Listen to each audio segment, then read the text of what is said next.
మనం రోజు వాడే టెక్నాలజీ ఉంది కదా, దాని వెనక ఓ మ్యాజిక్ జరుగుతోంది. అదే ఆర్టిఫిషియల్ ఇంటెలిజెన్స్. ఇంతకీ ఈ ఏఐ విప్లవాన్ని నడిపిస్తున్న వాళ్ళెవరు? వాళ్లే AI/ML ఇంజనీర్లు. మరి ఈరోజు మనం వాళ్ల ప్రపంచంలోకి ఓ లుక్కేద్దాం. అసలు వాళ్లేం చేస్తారో కూలంకషంగా తెలుసుకుందాం. ఒక్కసారి నంబర్ చూడండి. జస్ట్ ఒక్క సంవత్సరంలోనే AI/ML ఇంజనీర్ జాబ్స్ ఏకంగా 54% పెరిగాయి. ఇది మామూలు విషయం కాదు. ఒక రకంగా చెప్పాలంటే ఇదో టెక్ సునామీ. ఇండస్ట్రీకి ఈ స్కిల్ ఎంత అవసరమో చెప్పడానికి ఇంతకన్నా పెద్ద ప్రూఫ్ ఇంకేం కావాలి? సరే, ఈ గ్రోత్ చూశాక మనందరికీ వచ్చే ఒకే ఒక్క క్వశ్చన్. ఇంతకీ ఎవర వీళ్ళు? ఈ ఏఐ విప్లవం వెనక ఉన్న ఆర్కిటెక్ట్స్ ఎవరు? వాళ్ల దగ్గర ఉన్న సూపర్ పవర్స్ ఏంటి? పదండి, ఈ ప్రశ్నలన్నింటికీ సమాధానాలు తెలుసుకునే ప్రయత్నం చేద్దాం. సరే, ముందుగా ఫస్ట్ సెక్షన్, ద రోల్. అంటే అసలొక AI/ML ఇంజనీర్ ఏం చేస్తారు? ఈ జాబ్ టైటిల్ వెనక దాగున్న అసలు పనులేంటో, వాళ్ళ ఒకరోజు ఎలా గడుస్తుందో డీప్గా చూద్దాం.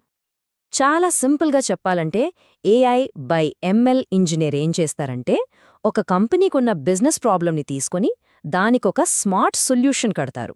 ఫర్ ఎగ్జాంపుల్, మనం ఓ కామర్స్ సైట్కి వెళ్తే మనకు కొన్ని ప్రోడక్ట్స్ రికమెండ్ అవుతాయి కదా, ఆ సిస్టమ్ని కట్టేది వీళ్లే. ఇది జస్ట్ కోడింగ్ మాత్రమే కాదు, అంతకు మించి ఇదొక క్రియేటివ్ నిర్మాణం. ఇక్కడ చాలామందికి ఒక కన్ఫ్యూజన్ ఉంటుంది. డేటా సైంటిస్ట్కి ML ఇంజనీర్కి తేడా ఏంటి అని. చూడండి, డేటా సైంటిస్ట్ డేటాని లోతుగా తవ్వి అందులోంచి ఇన్సైట్స్ బయటకు తీస్తారు. కానీ ML ఇంజనీర్ ఏం చేస్తారంటే, ఆ ఇన్సైట్స్ని తీసుకుని దాన్ని లక్షల మంది వాడేలా ఒక రియల్ ప్రోడక్ట్గా మారుస్తారు. సో, ఒకరు పరిశోధన చేస్తే మరొకరు దానికి ప్రాణం పోసి నిర్మిస్తారు. అది తేడా. ఈ కోడ్ చూడండి, ఇది గూగుల్ రీసెర్చ్ నుంచి వచ్చింది. ఏమంటున్నారంటే, మెషీన్ లెర్నింగ్ అంటే కేవలం 20% మోడలింగ్, మిగిలిన 80%, అవును 80% పక్కా ఇంజనీరింగ్. అంటే ఏంటి? మోడల్ ఎంత స్మార్ట్గా ఉన్నా సరిపోదు. దాన్ని కోట్ల రిక్వెస్ట్లను తట్టుకునేలా, ఎప్పుడు డౌన్ అవ్వకుండా ఉండేలా ఒక రాక్ సాలిడ్ సిస్టమ్గా కట్టడమే అసలైన ఛాలెంజ్. మరి వాళ్ల రోజువారీ పనులు ఎలా ఉంటాయో చూద్దామా? ఇదొక సైకిల్ లాంటిది. ఫస్ట్ ఒక స్మార్ట్ ML మోడల్ని డిజైన్ చేస్తారు.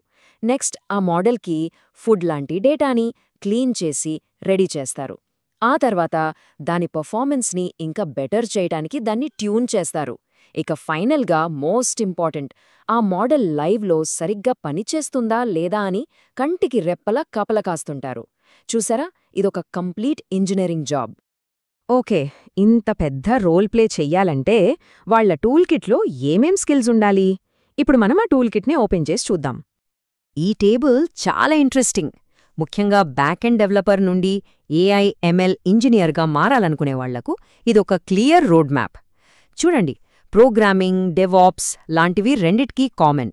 కానీ అస్సలు గేమ్ చేంజర్ ఎక్కడంటే మ్యాథ్స్ అండ్ స్టాటిస్టిక్స్. 10% నుండి ఏకంగా 60%కి జంప్ అయింది. ఇక మెషిన్ లెర్నింగ్ అయితే 5% నుండి 80%కి.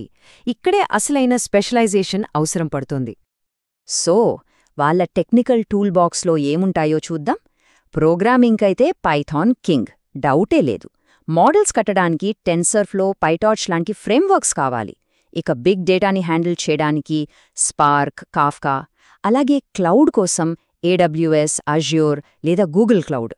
ఇక వీటన్నిటినీ ఆటోమేట్ చేయడానికి MLOps టూల్స్ అంటే డాకర్, క్యూబర్నెటిస్ లాంటివి తప్పనిసరి. అయితే కేవలం టెక్నికల్ టూల్స్ ఉంటే సరిపోతుందా?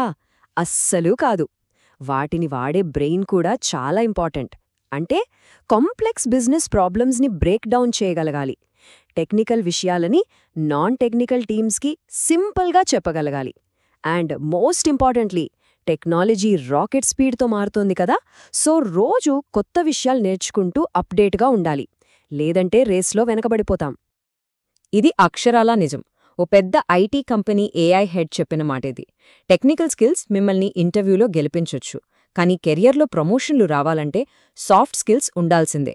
మీరు రాసిన కోడ్ కంపెనీకి ఎలా ఉపయోగపడుతుందో చెప్పగలగడమే అసలైన ఆర్ట్. సరే, ఇప్పటిదాకా మనం థియరీ గురించి మాట్లాడుకున్నాం. ఇప్పుడు రియాలిటీలోకొద్దాం. అంటే రియల్ వరల్డ్లో, ప్రొడక్షన్ ఎన్విరాన్మెంట్లో ఒక AI/ML ఇంజనీర్ ఫేస్ చేసే అసలైన ఛాలెంజెస్ ఏంటి? వాళ్ళు ఎదుర్కొనే ఇబ్బందులేంటి?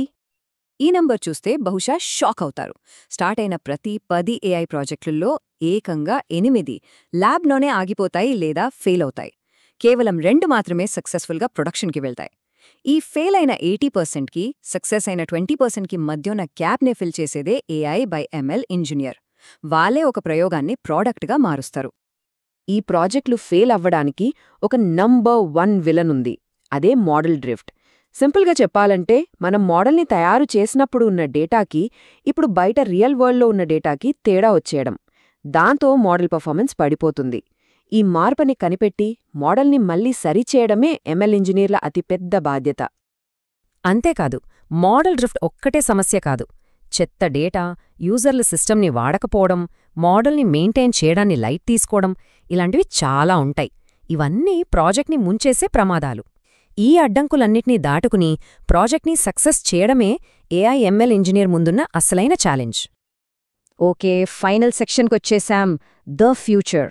అసలు ఈ కెరీర్ భవిష్యత్తు ఎలా ఉండబోతుంది? ఈ రోల్ ఎలా మారబోతుంది? ముందు ముందు ఎలాంటి అవకాశాలు రాబోతున్నాయి? Let's see. ఇక అందరూ ఎదురుచూసే టాపిక్ శాలరీలో. ఈ ఫీల్డ్లో గ్రోత్ అన్బిలీవబుల్. ఇండియాలో ఒక ఫ్రెషర్గా 5 నుండి 10 లక్షలతో స్టార్ట్ చేస్తే జస్ట్ 6 ఏళ్ల ఎక్స్పీరియన్స్తో శాలరీ 4 నుండి 5 రెట్లు పెరిగి 25 నుండి 45 లక్షల రేంజ్కి వెళ్ళొచ్చు. కరెక్ట్ స్కిల్స్కి మార్కెట్ ఎంత వాల్యూ ఇస్తుందో చెప్పడానికి ఇదే బెస్ట్ ఎగ్జాంపుల్. ఈ ఫీల్డ్ ఎప్పుడూ ఒకేలా ఉండదు. ఇది ఎప్పటికప్పుడు మారుతూ ఉంటుంది. చూడండి, మోడల్స్ని ప్రొడక్షన్కి తీసుకెళ్లడానికి ఎంఎల్ఆప్స్ ఇంజనీర్ వచ్చారు. ఏఐ వల్ల ఎలాంటి బయాస్ రాకుండా చూడ్డానికి ఏఐ ఎథిక్స్ స్పెషలిస్ట్ కావాలి. ఇప్పుడు జనరేటివ్ ఏఐ మోడల్స్తో కరెక్ట్గా ఎలా మాట్లాడాలో చెప్పడానికి ప్రాంప్ట్ ఇంజనీర్ వచ్చారు. అంటే భవిష్యత్తులో స్పెషలైజ్ అవ్వడానికి చాలా కొత్త దారులు తెరుచుకుంటున్నాయి. ఇప్పుడు మార్కెట్లో ఎక్కడ చూసినా ఒకే మాట వినిపిస్తోంది, ఎంఎల్ఆప్స్. ఎందుకంటే ఒకవైపు ల్యాబ్లో ఉన్న ఐడియా, మరోవైపు లక్షల మంది వాడుతున్న ఒక సాలిడ్ ప్రాడక్ట్. ఈ రెండింటి మధ్య ఉన్న గ్యాప్ని కనెక్ట్ చేసే బ్రిడ్జే ఎంఎల్ఆప్స్. ఈ బ్రిడ్జ్ కట్టగల స్కిల్స్ ఉన్నవాళ్లకే ఫ్యూచర్లో ఫుల్ డిమాండ్ ఉంటుంది. ఫైనల్గా చెప్పాలంటే ఏఐ ఎంఎల్ ప్రపంచం ఒక మహాసముద్రం లాంటిది. డేటాతో డాన్స్ చేయించగలిగిన వాళ్లకు ఇందులో అంతులేని అవకాశాలుంటాయి. ఫ్యూచర్ వాళ్లదే. మరి ప్రశ్న ఒక్కటే, ఈ డేటా విప్లవంలో కేవలం ప్రేక్షకులుగా ఉండిపోతారా, లేక దాన్ని నడిపించే ఆర్కిటెక్ట్స్గా మారతారా? ఆలోచించండి.